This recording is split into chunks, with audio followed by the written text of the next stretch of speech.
साई ब्रह्मज्ञानी थे? नहीं, वो तो स्वयं पूर्ण ब्रह्म ही थे। मानवीय जीवन का अंतिम लक्ष्य मोक्ष प्राप्ति है। वह प्राप्त करने के लिए ब्रह्म ज्ञान की प्राप्ति करनी पड़ती है। इसे जानने के लिए साधक संन्यास आश्रम लेकर हिमालय पर्वत पर कठोर साधना करते हैं।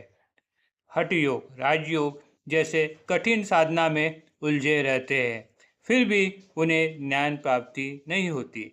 लेकिन साईं बाबा तो चलते फिरते परब्रह्म थे। ऐसे जटिल और कठिन विषय का ज्ञान वो अपने भक्तों को केवल रोजमर्रा के व्यावहारिक बातों से आसानी से दिया करते थे। इस बात की प्रतीति हमें साई सच्चरित्र के 16वें तथा 17वें अध्याय से आ जाती है। वो उद्भूत कथा कुछ इस तरह से है। एक भावार्थी लेकिन धनलोभी भक्त श्री बाबा से मिलने की उत्कट इच्छा लेकर शिरडी में आ गया। साई के योग सामर्थ्य तथा चमत्कार की बातें उसने औरों से सुन रखी थी। साईं बाबा तो ब्रह्मज्ञानी है, मुझे और किस बात की कमी नहीं है। विपुल धन संपत्ति है तो मैं क्यों ना साईं बाबा से ब्रह्मज्ञान मांग लूँ। यह सोचकर वह भाड़े का टांगा पकड़कर शिरडी साईं बाबा के दर्शन के लिए आ गया। उसने बाबा से कहा, बाबा मुझे ब्रह्म दिखाओ, यही सोच के मन में आया हूँ आपके दर्शन को, आज पूरी को दो मेरी मन की मुराद। बाबा ने उसे कहा, हाँ हाँ क्यों नहीं, पूरी हो जाएगी मन की मुराद पूरी, नहीं उधारी की वार्ता कोई यहाँ। अरे ब्रह्म तो क्या, पूरा ब्रह्मांड में दाऊ, ना जाना पड़े कहीं दूर। आते लोग धन संपत्ति संतति और रोग क्रूण से मुक्ति पाने, तेरा जैसा ब्रह्मज्ञान की आस रखने वाला ना मिले आज तक ना कोई। यह कहकर वो और बातों में उलझ गए। ऐसे जताया जैसे वो सब कुछ भूल गए।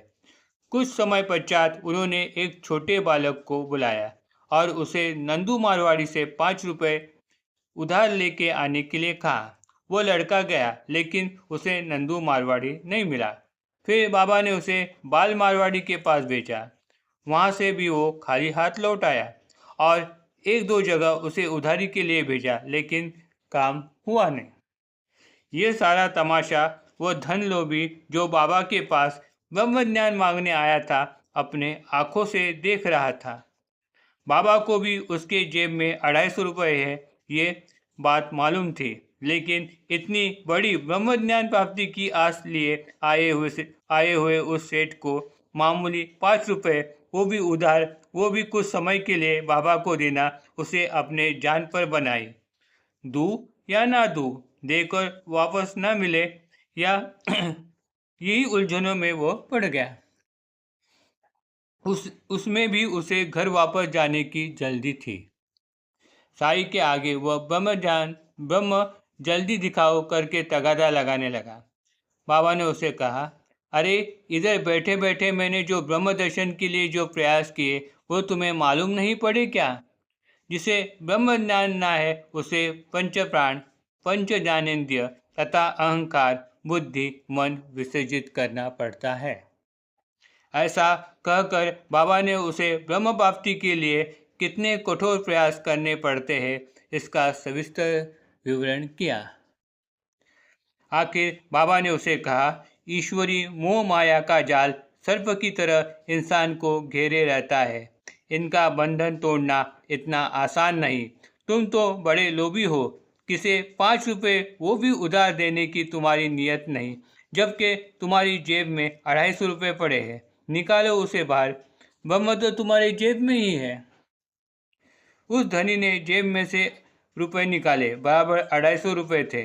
बाबा कितने अंतर्ज्ञानी है, ये देखकर वह गुस्त हतबद्ध रह गया।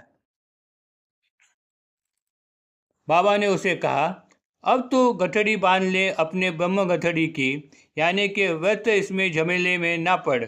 जब तक लोभ मोह का त्याग तुम ना करोगे तब तक तुम्हें ब्रह्म प्राप्ति कैसे होगी। संतों का तो भंडार भरपूर है, जो जो चाहे वो पाए, मांगे स्वर्ग की वो का मानो यानी स्वर्ग की वो कामधेनु गाय हो, लेकिन ग्राहक की शक्ति और योग्यता देखकर वो उसे देते हैं। इस तरह बाबा ने उस धन लोभी का निमित्त करके आखिर चौथे जनों को ब्रह्म ज्ञान का रसपान कराया। ऐसे ब्रह्मज्ञानी महायोगी को मेरा प्रणाम। Om Sai Ram. Please like and subscribe my channel.